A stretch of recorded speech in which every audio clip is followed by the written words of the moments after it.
Before this video starts, I'd like to apologize to any French speakers or enthusiasts. My pronunciation is bad. Really bad. So I was scrolling through the chart of the anime that are airing in summer 2021, trying to find an intriguing show that wasn't a fucking isekai. Why are there so many isekai? How does Japan not get bored of this shit? But that's a rant for another day.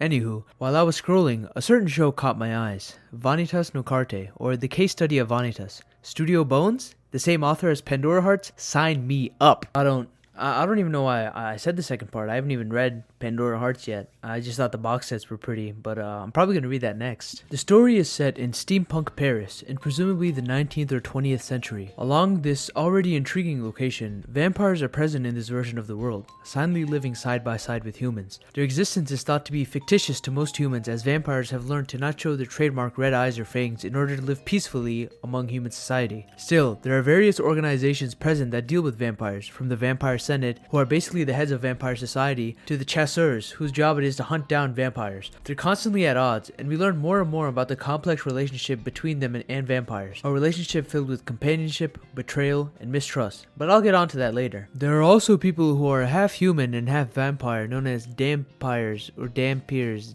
I'ma call them dams, and they seem to operate based on their own interests as well. The basic lore behind the vampires is that they were created when the very formula of the world was altered by overzealous researchers, which caused people and elements in the world to alter. Most vampires have red eyes and are known as vampires of the red moon. However, one vampire named Vanitas was driven out by other vampires for being a kin of the blue moon, which vampires fear, which eventually led to them hating vampires and setting curses on them in order to eradicate them using their book of Vanitas. I know this might seem like a whole lot of information, but stick with me. Each vampire has a true name that, when stolen, causes them to rampage and get driven into insanity, which leads to their eventual execution by vampiric authorities. The main villain of the series is a ghastly entity named Nynia, who goes around stealing the names of these vampires, causing them to eventually go insane because of the curse inflicted upon them. These vampires are known as curse bearers. This may seem a bit simple at first, but much more about Nynia is learned throughout the show, and how other parties interact with Nynia for their own benefits ends up being very, very fascinating. Now that introduction is over, I can finally talk about our main duo of the series, Noe and Vanitas. Noe is a young man who has been sent to Paris by the order of his master, who told him to look out for a special grimoire called the Book of Vanitas, which refers to the very same Vanitas who set out to curse other vampires so many years ago. He seems very aloof and innocent, verging on straight up stupidity sometimes, but it's clear to see that he has a good heart. He's amazed by literally everything, and most importantly, he's accompanied by Murr.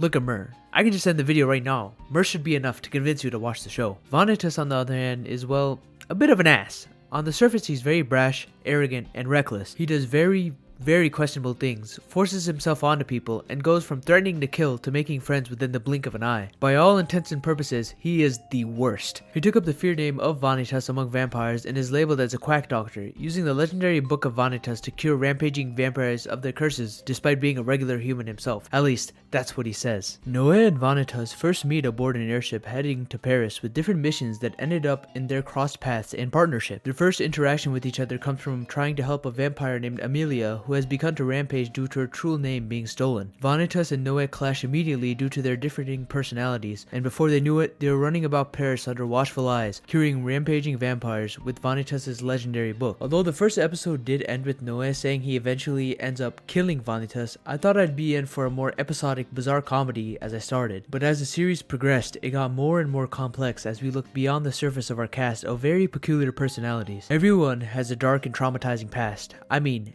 everyone.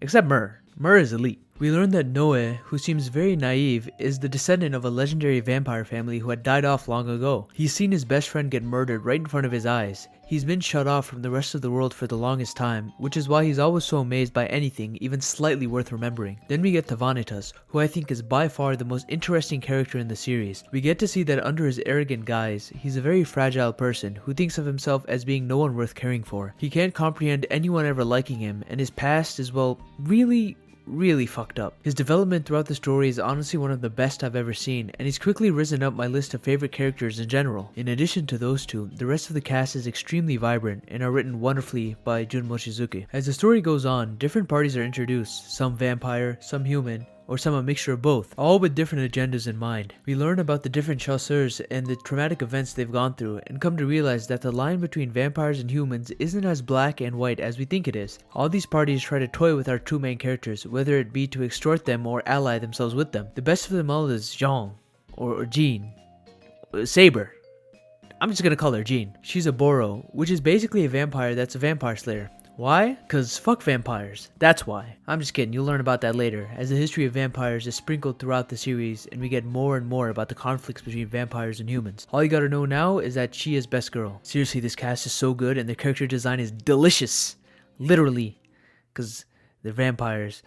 I gotta shut up. But you got your husbandos, you got your waifus, and you got Murr. Everyone is happy. The comedic timing in the series is also really good. It never breaks the tension and always has me laughing because of how the cast is drawn, especially Jean. She's adorable. Now, onto the anime itself. It's Bones, so you know it's gonna be fantastic. And it is. Everything about it is. The show is directed by ex-Shaft director Tomoyuki Itamura, and due to that, there are a lot of tasteful Monogatari-esque shots. Series composition is done by Deko Akao, who has worked on Carol and Tuesday, Noragami, and recently Higehiro. There are also plenty of talented animators who have worked on other shows by Bones, including Naoyuki Kano, Shinya Yamada, and Koichi Horikawa. The OST is done by now legendary Yuki Kajira, who's done extensive work on the Fate franchise and Demon Slayer. The art, animation, and backgrounds are all phenomenal. I honestly couldn't take my eyes off the backgrounds during some fights because of how pretty they look. The compositing is phenomenal as expected, and the soundtrack is a cut above the rest. It sounds extremely elegant and fitting for a city such as Paris, and somehow keeps this elegant element when it decides to get intense during high-octane scenes. The voice acting is also amazing, but that's to be expected, as our main characters, Noe and Vanitas, are voiced by Kaito Ishikawa and Natsuki Hanae, who have voiced characters such as Kageyama and Tanjiro respectively. The show gives off a very Bungo Stray Dogs vibe to me, from the stunning setting to the characters themselves, which is a great thing since Bungo Stray Dogs is one of my favorite anime of all time. Hell, Vanitas is basically Dazai when it comes to his mannerisms and past, so if you like BSD, definitely check the show out. You won't regret reading the manga either. Each chapter is filled with gorgeous spreads, and the color pages are honestly stunning. The manga is monthly as well, with 52 chapters at the time of recording. After catching up, I can certainly say Vanitas is most definitely worth watching, and I can't wait to see how the rest of the season goes. Anyway, I hope y'all liked this video. Work's been kicking my ass recently, but I just had to make this after reading Vanitas. It seriously has me contemplating reading Pandora Hearts because they both have the same author. So yeah, that's all I got. Have a good day, everyone.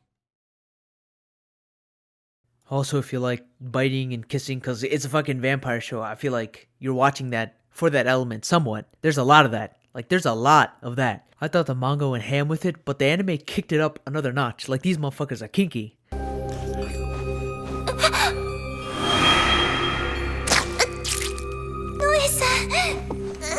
Jesus Christ.